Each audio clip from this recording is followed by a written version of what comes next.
नमस्कार मित्रांनो, मी आकाश गुजर. तुमच्या आवडत्या आणि लाडक्या यूट्यूब चॅनलमध्ये तुम्हा सर्वांचे स्वागत आहे. आपण नेहमी ऑब्झर्व करत असतो, जेव्हा पण एखादी व्यक्ती अपयशी होते तेव्हा ती कारणे द्यायला सुरुवात करते आणि यात प्रामुख्याने वय, बुद्धी, नशीब, हेल्थ यांचा समावेश असतो. याबद्दल लेखकाने या लेसनमध्ये चर्चा केली आहे आणि ते ओव्हरकम कसे करायचे यासाठी काही उपाय सांगितले आहेत. चला तर मग सुरू करूयात. जे आपले फर्स्ट रिझन आहे ते म्हणजे हेल्थ. हा टॉपिक समजून सांगण्यासाठी मी तुम्हाला एका व्यक्तीचा इंटरव्ह्यू सांगणार आहे, तर तो तुम्ही काळजीपूर्वक ऐका. मला वर्ल्ड कप दरम्यानच माहीत पडले होते की मला काहीतरी गंभीर आजार झाला आहे आणि ते मी चेक करून घेण्यासाठी टाळाटाळ करत होतो, कारण देशाच्या आमच्याकडून खूप अपेक्षा होत्या आणि देशाचा अभिमान वाढवण्याची संधी मला माझ्या हातून गमवायची नव्हती. डॉक्टर बोलले रक्ताच्या उलट्या होत आहेत, लक्ष दे. पण मी त्यांना बोललो, जर आपले सैनिक देशासाठी गोळ्या खाऊ शकतात तर मी रक्ताच्या उलट्या करून का नाही खेळू शकत. आणि आम्ही वर्ल्ड कप जिंकलो. त्यानंतर कॅन्सरची ट्रीटमेंट सुरू झाली. डॉक्टर म्हणाले जेमतेम 3-4 महिने तू जगू शकतोस. पण मी कॅन्सरशी लढा देऊन इंटरनॅशनल क्रिकेटमध्ये कमबॅक केले आणि माझा ODI बेस 150 स्कोअर मी उभा केला. हा दुसरा तिसरा कोणी नाही तर आपला लाडका युवराज सिंग आहे. हे सगळं तो करू शकला कारण त्याला त्याच्या कामासाठी श्रद्धा होती. तर आता मला सांगा, आपण असे किती वायफळ कारणे देत असतो आणि आपल्या पदरी अपयश पाडत असतो. जर तुम्ही फर्स्ट लेसन पाहिलं नसेल तर त्याची लिंक डिस्क्रिप्शनमध्ये आहे, तर तो लेसन तुम्ही नक्की पहा. दुसरे रिझन बुद्धी. आजकाल काही पॅरेंट्स माझा मुलगा थोडा स्लो आहे, त्याला समजत नाही असे सर्रास कारणे देत असतात आणि नंतर याच गोष्टीच्या मागे लपून त्यांचे मुलं अपयशाला सारखे सामोरे जात असतात. अहो, पण तुम्ही का विसरतात असे कित्येक सायंटिस्ट, IAS, IPS आहेत जे शालेय जीवनात एवढे ब्रिलियंट नव्हते, पण त्यांच्या आजच्या वर्तमानाचे चित्र काहीतरी वेगळे आहे.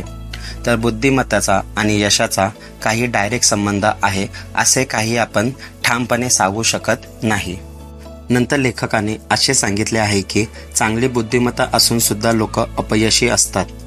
याच्याबद्दल बोलताना लेखक म्हणाले, तुमच्या बुद्धीला चालवणारा ड्रायव्हर कोण आहे यावर तुमचे यश आणि अपयश डिपेंड असते. जर तुमच्या विचारांचा ड्रायव्हर निगेटिव्ह असेल तर तो दिलेली कामे कशी नाही होऊ शकत याबद्दल बुद्धी वापरतो आणि हाताला अपयश लागते. त्यासोबतच तुम्ही पॉझिटिव्ह विचारांसोबत बुद्धीला चालवण्याचा प्रयत्न केला तर तो कामाकडे वेगळ्या दृष्टिकोनातून पाहतो आणि आपल्याला संधी उपलब्ध करून देतो. ॲट द एंड यश आपल्या पदरी पडते. तिसरे रिझन म्हणजे वय. हे तर वर्ल्ड फेमस रिझन आहे. एकतर लोक म्हातारी असतात किंवा लहान असतात. अरे पण आपण हे का विसरतो? भगतसिंग, राजगुरू, सुखदेव यांनी वयाच्या 22व्या वर्षी देशासाठी हसत हसत प्राणाची आहुती दिली आणि हे तर माहीत असलेले क्रांतिकारी आहेत. काही जे इतिहासाच्या पानामध्ये लपलेले क्रांतिकारी त्यांनी तर स्वतःचे 18 वर्षे सुद्धा पूर्ण केले नव्हते. आता आपण बोलूयात वरिष्ठांबद्दल. काही नवीन चालू करायचे म्हटले तर आता माझे वय झाले, आता काही जमत नाही हे सहज बोलतात. पण चंद्रो तोमर यांनी वयाच्या 65व्या वर्षी त्यांच्या शूटिंग करिअरची सुरुवात केली. 25 नॅशनल तर 100 ते 150 मेडल्स इतर कॉम्पिटिशनमधून कमावले. मी तुमच्या सगळ्यांचा वयाचा आदर करतो, पण जी स्वप्न तुम्ही तुमच्या तारुण्यात पूर्ण करू शकला नाहीत ती आता पूर्ण करण्याची सुवर्ण संधी आहे असे समजावे.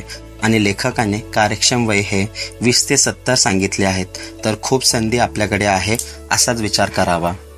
चौथे कारण नशीब. एखादा माणूस सक्सेसफुल झाला तर काही लोक त्याला नशिबाचा टॅग लावतात, पण त्यामागचे कष्ट सहज दुर्लक्ष करतात.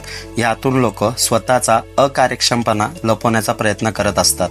तर ते करण्यापेक्षा त्यांच्याकडे पाहून आपण काय शिकू शकतो किंवा कोणती चूक मी केली याचे आत्मपरीक्षण केले तर भविष्यातले निकाल नक्कीच वेगळे असतील. लेखकाने या कारणांना ओव्हरकम करण्यासाठी काही उपाय सुचवले आहेत. ते पुढीलप्रमाणे.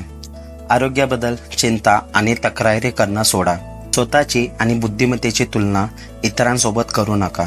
तुमच्या बुद्धिमत्तेला कल्पक आणि सकारात्मक दिशा द्या. माझी मानसिक शक्ती मी इतिहास निर्माण करण्यासाठी वापरतोय का फक्त इतरांचा इतिहास वाचण्यासाठी? हा प्रश्न स्वतःला नक्की विचारा. वयाचा नकारात्मक विचार करण्याऐवजी मी आता सुरुवात करणार आहे, माझा हा सर्वोत्तम काळ आहे असा विचार करा. नशिबाऐवजी पूर्वतयारी, नियोजन आणि सकारात्मक विचार या गोष्टींकडे लक्ष द्या. आणि जाता जाता अपयश लपवण्यासाठी आपल्याला लाखो कारणे मिळतील, पण आपल्या स्वप्नांसाठी फक्त एक कारण शोधून काढा. आपली स्वप्न सत्यात उतरल्याशिवाय राहणार नाहीत. म्हणून मी सांगतो, मनस्थिती बदला, परिस्थिती नक्की बदलेल. आय होप तुम्हाला आज काहीतरी नवीन शिकायला मिळाले असेल. तर नक्की चॅनलला लाईक, शेअर अँड सबस्क्राईब करा. पुन्हा भेटू अशाच एका नवीन लेसनमध्ये.